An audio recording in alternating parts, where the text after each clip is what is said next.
चला तर मंडळी, इथे चपातीवरती बेसन पीठ टाकून कुठली रेसिपी बनवतोय ना, त्यासाठी रेसिपी अगदी शेवटपर्यंत पहा. आणि हो, ही रेसिपी बाहेर जर घ्यायला गेलात ना तर 200 रुपये द्यावे लागतील. पण हो, ही रेसिपी घरी अगदी 20-30 रुपयामध्ये तयार करू शकता बरं का. तर चला, कुठली रेसिपी आहे ही, यासाठी व्हिडिओ अगदी शेवटपर्यंत पहा. तर चला, इथे आपल्याला अर्धी वाटी बेसन पीठ लागणार आहे. तर ते बेसन पीठ इथे बाउलमध्ये टाकून घेऊया. तर आता पहा, सुरुवातीला आपल्याला यामध्ये काही न घालता पाणी घालून याला म्हणजे मिक्स करून घ्यायचं आहे. तर पहा, इथे खूप घट्ट किंवा खूप पातळ नाही, अगदी मीडियम स्वरूपाचं इथे आपल्याला हे बेसन पीठ तयार करून घ्यायचं आहे. तर पहा, थोडं थोडं पाणी घालून हे मिक्स करायचं, म्हणजे ना यामध्ये गुठळ्या होत नाहीत. नाहीतर आहे ना, एक सोबत जर जास्त प्रमाणात पाणी घातलं ना तर बेसन पिठाच्या गुठळ्या होतात आणि ते मोडणं पटकन शक्य होत नाही. त्यामुळे ना थोडं थोडं पाणी घालून अशा पद्धतीने सैलसर असं बेसन पीठ भिजवून घ्यायचं आहे. तर पहा, अशा स्वरूपाचं इथे हे बेसन पीठ मी भिजवून घेतलेलं आहे. तर पहा, आता यामध्ये ना आपल्याला बारीक कट केलेला कांदा घालून घ्यायचा आहे. त्याचबरोबर बारीक कट केलेला टॅमॅटो, या व्यतिरिक्त शिमला मिरची, गाजर हे सुद्धा तुम्ही यामध्ये घालू शकता. तर पहा, व्यवस्थित अशी कोथिंबीरसुद्धा यामध्ये घालून घेतलेली आहे. आता मिक्स करून घेऊया. यामध्ये हिरवी मिरचीसुद्धा घालायची आहे बरं का. इथे ना व्हिडिओ थोडासा स्किप झाला, तसंच शूट झालेलं नाही आहे. थोडंसं चवीनुसार यामध्ये मीठ घालून घेतलं आणि छान असं मिक्स करून घेऊया. तर याची ना थोडीशी क्लिप जी आहे ती मिस झालेली आहे.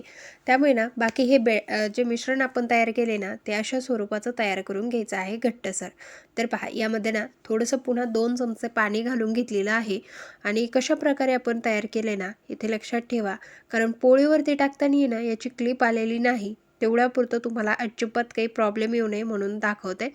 तर पहा, इथे ना 2 ते 1.5 पोळीचं आपण उंडा तयार करून घेतलेला आहे. तर पाहू शकता, अशा प्रकारे अशा जाडीचा हा उंडा आहे. तर आपल्याला इथे ना नॉर्मल पोळी लाटून घ्यायची आहे. अजिबात पोळीला फोल्ड वगैरे करायचं नाही, तेल लावायचं नाही. अगदी आपण साधी पोळी लाटतो ना, सरळ अशी पोळी लाटून घ्यायची आहे. तर पहा, सुक्या गव्हाच्या पिठामध्ये हा उंडा डीप करून घेतला आणि आता ना ही पोळी मी लाटून घेत आहे. तर पहा, इथे ना खूप म्हणजे घाई गोंधळ चालू असतो. तर पहा, इथे ना अशा प्रकारे एकसारखी आपल्याला पोळी लाटून घ्यायची आहे. कुठे जाड कुठे पातळ न करताना एकसारखी आणि एकसारख्या जाडीची पोळी आपल्याला लाटून घ्यायची आहे. काठसुद्धा ना मध्ये जशी पोळी आहे ना तशाच प्रकारे आपल्याला लाटून घ्यायची आहे.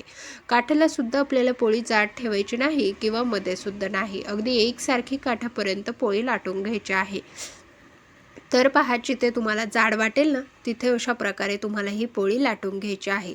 आणि हो, ही रेसिपी बनवण्यासाठी तुम्हाला लगेचच पीठ भिजवायची काही गरज नाही बरं का.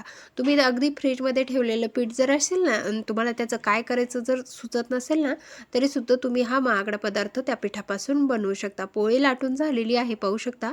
इथे एक तार घेतलेले आहे. तुमच्याकडे जर म्हणजे काठी चम्मच असेल ना, त्यानेसुद्धा तुम्ही इथे थोडेसे डॉट मारून घेऊ शकता. आता हे डॉट मारण्याचं कारण काय, तर पहा, बरेच वेळेला ना पोळी काय होतं, त्यामधून बबल्स येतात आणि हे बबल्स येऊ नये ना यासाठीच आपल्याला याला ना अशा प्रकारे होल तयार करून घ्यायचे आहे. तर पहा, मी खूपच केले, तुम्ही अगदी कमी प्रमाणात केले ना तरीसुद्धा चालेल. आणि पोळीसुद्धा जाड आहे ना, थोडीशी जाड पोळी आपण इथे तयार करून घेतलेली आहे.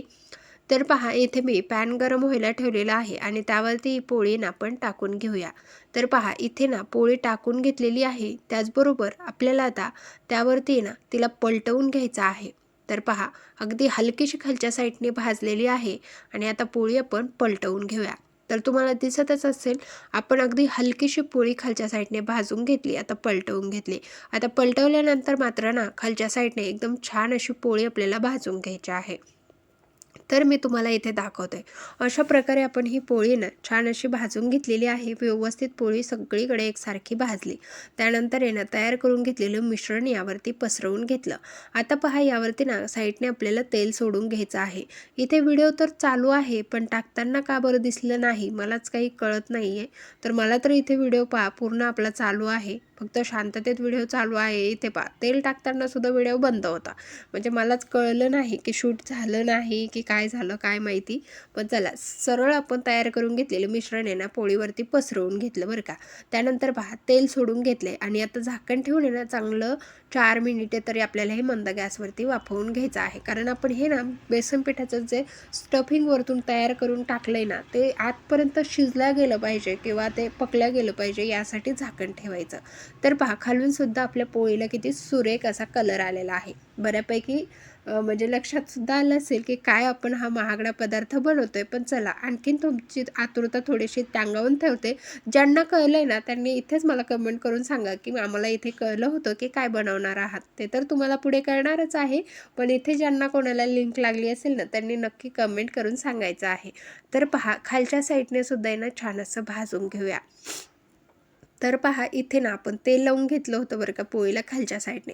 आणि इथे पहा छान असं हे बेसन पीठ आहे ना मस्त भाजलं गेलेलं आहे. यामध्ये घातलेलं कांदा, टॅमॅटो, कोथिंबीर, मिरची एकदम सुरेख दिसत आहे. तर पहा यावरती ना असं सॉस घालून घेतलेलं आहे. आता सॉस ना जेवढ्या प्रमाणात आवडतो तेवढ्या प्रमाणात तुम्हाला सॉसची लेयर लावून घ्यायची आहे. तर मी इथे तर आहे ना भरपूर असा सॉस घालून घेतलेला आहे. आणि आता आहे ना या पोळीला हा सॉस व्यवस्थित असा लावून घ्यायचा आहे. तर तुम्ही पाहू शकता अशा प्रकारे ना सगळीकडून आपल्याला सॉस हा लावून घ्यायचा आहे.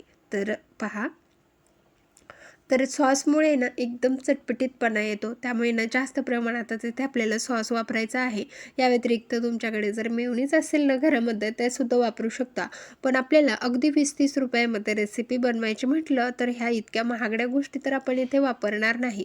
आणि हो, ह्या गोष्टी खरं तर सगळ्याच्या घरात नसतात, एखाद्याच्या घरामध्ये असतात, नाहीतर सगळ्याच्या नसतात. चला, सॉस लावून इथे मी व्यवस्थित सॉस लावलेला आहे. त्यानंतर ना इथे पहा 20 रुपयाचं चीज घेतलेलं आहे आणि ते मस्त असं यावरती किसून घेऊया. तर पहा अशा पद्धतीने किसून घेतलेलं आहे. 5 रुपयाचा सॉस लागला असेल आणि 20 रुपयाचं हे चीज आपण इथे किसून घेतोय. पाहू शकता 20-25 रुपयातच आपला हा मस्त पिझ्झा तयार होतो. तर पहा आता मस्त वरतून जर चीज हे करून घेतलं ना किसून, एकदम मस्त आणि जबरदस्त डिलिशियस असा आपला मस्त हेल्दी टेस्टी सुपर टेस्टी म्हटलं ना तरीसुद्धा चालेल गव्हाच्या पिठाचा पिझ्झा तयार झालेला आहे. आणि हो, एवढ्या साईजचं जर बाहेरून पिझ्झा आणायचं म्हटलं ना तर 200 रुपयेसुद्धा पुरत नाहीत आणि तोही तसाही लाळीस लागतो. पण हा पिझ्झा खाताना ना तुम्हाला अजिबात लाळीस लागणार नाही, एकदम कुरकुरीत पिझ्झा तयार होतो. तर पहा छान असा पिझ्झा भाजलेला आहे आणि चीजसुद्धा छान मेल्ट झालेली आहे. तर मस्त अशी आपली रेसिपी ही तयार झालेली आहे. आता हा पिझ्झा आपण काढून घेऊया. तर तुम्हाला दाखवते, मला तर ना दृष्ट लागेल असा माझा पिझ्झा दिसत आहे. पण तुम्हालासुद्धा ही रेसिपी कशी वाटली ना मला कमेंट करून सांगायला विसरू नका बरं का. तर चला, इथे आपण आता हा पिझ्झा जो आहे ना तो काढून घेऊया. तर मस्त सुरेख सुंदर असा पिझ्झा आपला काढून घेतलेला आहे. तर पाहू शकता किती मोठ्या साईजमध्ये आपण हा पिझ्झा बनवलेला आहे. आणि हो, एवढ्या साईजचा पिझ्झा ना 200 रुपयात सुद्धा येत नाही बरं का. चला, आणि त्यातली त्यात तो इतका हेल्दीसुद्धा नसतो कारण तो मैद्यापासून. चला, तोपर्यंत इथे छान असा हा पिझ्झा कट करून घेऊया आणि मस्त सुरेख सुंदर असा आपला पिझ्झा जो आहे ना तो झालेला आहे. तर पहा मस्त असा पिझ्झा आपला तयार झाला आहे. एक तुम्हाला पीस काढून दाखवते. तर पाहू शकता किती सुंदर आणि सुरेख झालेला आहे. मुलाने अगदी 5 मिनिटात फस्त केला. तर चला, तुमच्या मुलांनाही असे हेल्दी टेस्टी रेसिपी बनवून द्या. व्हिडिओ आवडला असल्यास लाईक, शेअर आणि सबस्क्राईब करा. धन्यवाद.